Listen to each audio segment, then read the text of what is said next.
We are beginning the season of Advent. 4 weeks of preparation before we get to the great feast of Christmas. And these 4 weeks are going to give us the opportunity to put aside all the hustle and bustle of our life, which at this time we seem to be doing. We're out getting Christmas presents and we're wrapping them and we're getting worried about the dinner and all those things to prepare for the feast of Christmas. But then the whole meaning of Christmas is not the commercial, material meaning, but the purpose of why Christmas even exists. And that's the birth of Christ. And because of our secular society, where we're trying to get rid of all things that have to do with religion, we can't have a nativity scene on any place public. We can't even have anybody say Merry Christmas anymore. It's Happy Holidays or Happy Spirit or something like that. We can't use the word Christ. But Christ is the reason why we have Christmas. Without Christ, there is no Christmas. It's just a holiday. So we want to use these 4 weeks that the church gives us in our liturgy to prepare our souls for the coming of Jesus into our hearts and into our souls. And as we read these scriptural readings through the next 3 or 4 weeks, we're going to concentrate on John the Baptist. And what John the Baptist did was to prepare the way for the Lord, to make straight his path, and try to bring people to baptism in the Jordan River, and even baptized Jesus before his public ministry. And what John attempted to do was to prepare the way for the coming of Jesus. And we need to use these 4 weeks that are given to us to do the same thing in our heart and in our soul. What we need to do is to take time to be quiet, time to be reflected, time to meditate.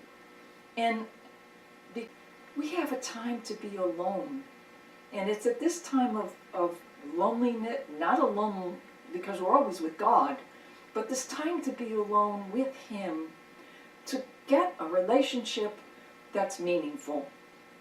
So that when Christmas comes, that relationship that you have with your God will be one of great joy, great peace, and you will receive the gift of Christmas, peace, and you will receive the gift of Jesus.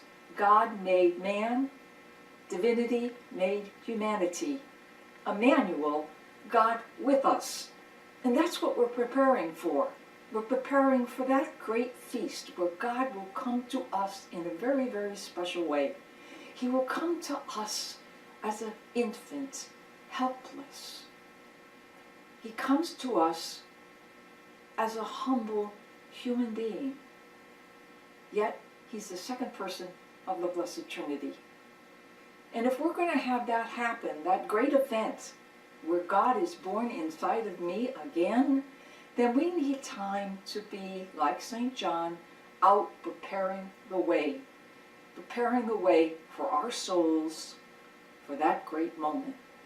So use this 4 weeks of preparation to the best of your ability.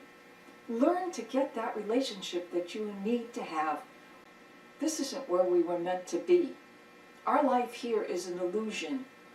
Our real life is an eternal life.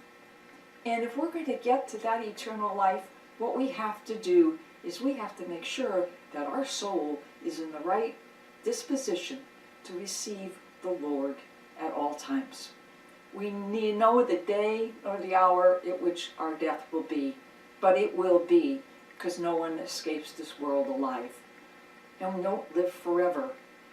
So when God comes knocking on your door, you have to be ready. He said, be alert, for the devil is always lurking. And we have to be aware of that. And so take some time out of your day to make it sure that you just be with the Lord. It doesn't mean you have to do a lot of formal praying even.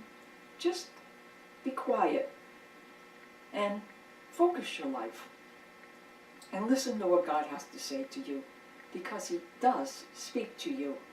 He speaks to you in all the signs and symbols that are around you. He gives you gifts every single day. But do we see them? And if we're not tuned in to God, we're going to miss all those messages that He gives to us. We're going to miss all those signs that He gives to us. And He's telling us constantly at every single moment that He loves us. Do we respond? And how do we respond? So it's up to us to make sure that we take some time to put Him into our life. So, prepare the way of the Lord for your life so that Christmas will be a fulfilling experience.